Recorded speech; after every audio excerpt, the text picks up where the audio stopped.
मुझे इस बात की प्रसन्नता है कि लगातार यशस्वी प्रधानमंत्री श्रीमान नरेंद्र मोदी जी के नेतृत्व में देश को आगे बढ़ाने का प्रयास विभिन्न विभाग कर रहे हैं और खास करके जो बजट आज का लेखानुदान के नाते से आया, पूर्ण बजट तो जुलाई में आएगा,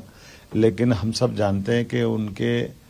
सर्वहितैषी सर्वस्पर्शी कामों के आधार पर सभी विभागों पर्याप्त ध्यान देते हुए खास करके गरीब, महिला, युवा, किसान पर केंद्रित प्रधानमंत्री ने इस बजट को जो ध्यान केंद्रित किया, जिसके कारण से लगभग 25 करोड़ हमारी आबादी गरीब रेखा से बाहर आई है। ये बहुत बड़ा एक तरह से उपलब्धि है और उसी प्रकार से ये जो देश की दुनिया की चौथी अर्थव्यवस्था के रूप में भारत परिवर्तित हुआ है और आने वाले समय में ये जो नया टेन्योर आएगा, इसमें तीसरी अर्थव्यवस्था का जो उनका संकल्प है, उसका पूरा बेस दिखाई दे रहा है। ये अमृतकाल में भारत को 2047 तक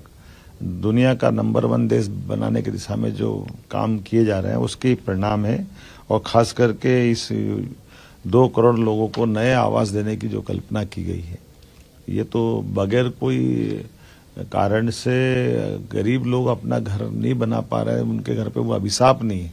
ये परमात्मा की कृपा है। यशस्वी प्रधानमंत्री हर गरीब के घर पक्की छत का जो सपना देखते हैं, उसका ही परिणाम है कि उनने अभी जो पुरानी गरीबी रेखा की लाइन थी, उसमें बड़े पैमाने पे वो काम किया था और 2 करोड़ नए घर का जो संकल्प किया, ये अद्भुत है। इसी के साथ साथ हमारी आंगनवाड़ी, आशा कार्यकर्ता और इनको सबको भी आयुष्मान योजना का जो लाभ दिया है, ये लंबे समय से दरकार थी कि ऐसे जो थोड़े अपनी सेवाएं देते देते गरीब वर्ग है, उनको भी लाभ मिलना चाहिए। आगामी खास करके जिस प्रकार से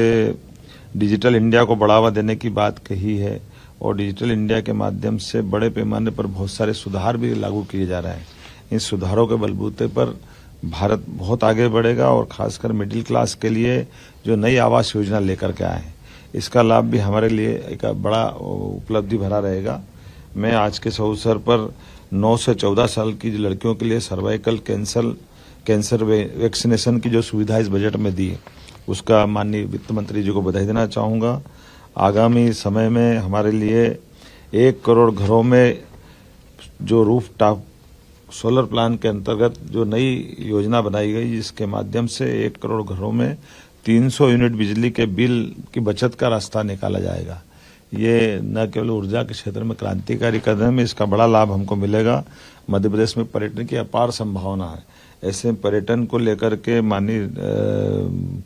नरेंद्र मोदी जी की सरकार ने वित्त मंत्री जी के माध्यम से लगभग 75,000 करोड़ के ब्याज मुक्त ऋण देने का जो निर्णय किया है, ये हमारे लिए बिल्कुल आमूलचूल परिवर्तन कर देगा।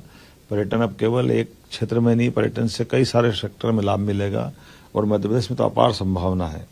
उड़ान योजना के अंतर्गत 517 नए रूट पर एयरपोर्ट्स का निर्माण और विस्तार, ये हवाई यातायात की दिशा में बहुत बड़ा माइलस्टोन का काम करेगा। अभी मैंने ग्वालियर से